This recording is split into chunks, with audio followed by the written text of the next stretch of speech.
한 사람, 이 사람의 임명 하나가 전 세계 경제를 흔들 수 있다면 어떨까요?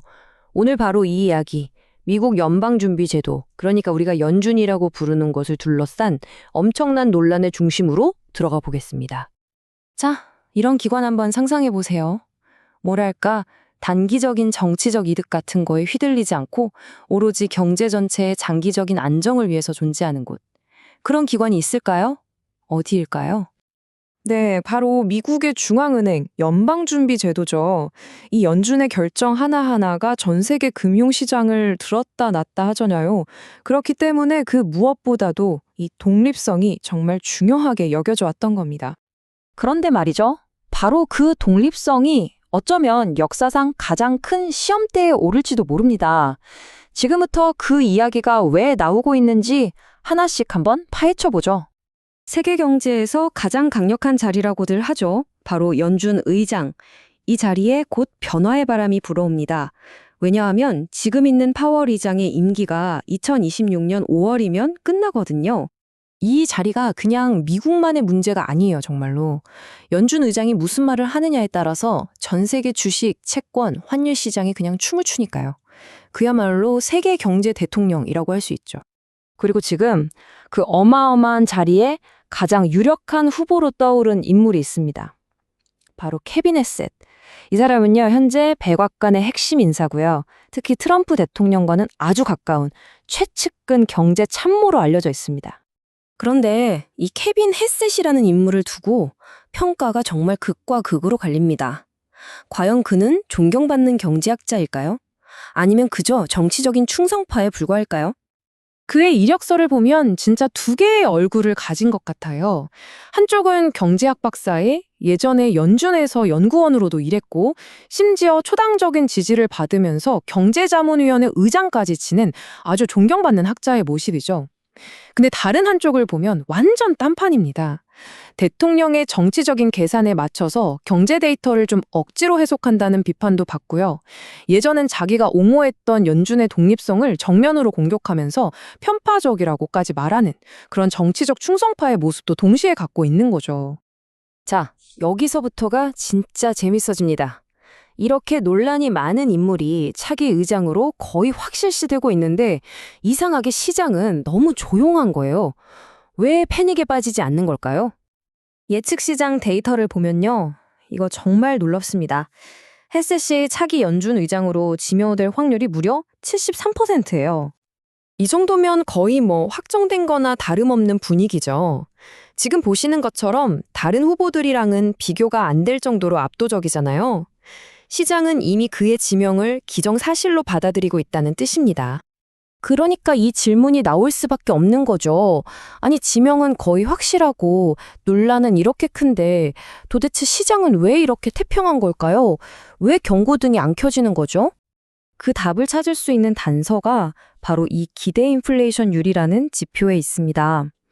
만약에 시장이 진짜로 걱정했다면 이제 연준이 정치 압력에 못 이겨서 돈을 막 찍어내겠구나 이렇게 생각했다면 물가가 엄청 오를 거라는 불안감 때문에 이 수치가 제일 먼저 하늘로 치솟았을 거예요.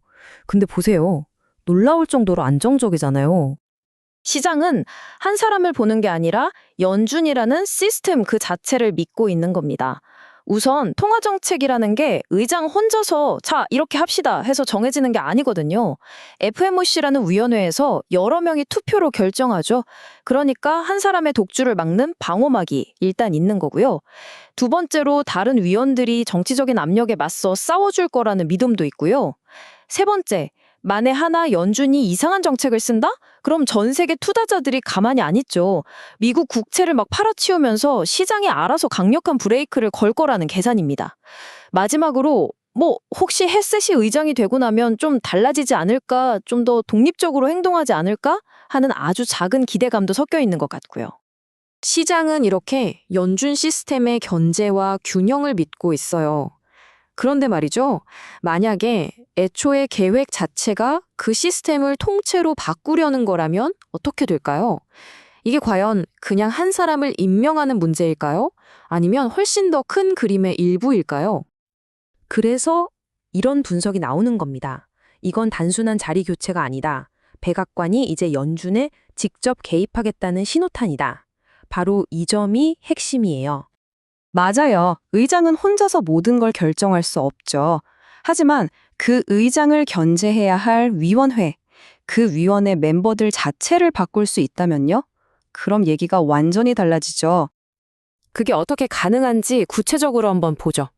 2026년에 파월 의장이 물러나면 일단 한 자리가 비어요. 그리고 지금 비어있는 자리도 하나 더 있고요.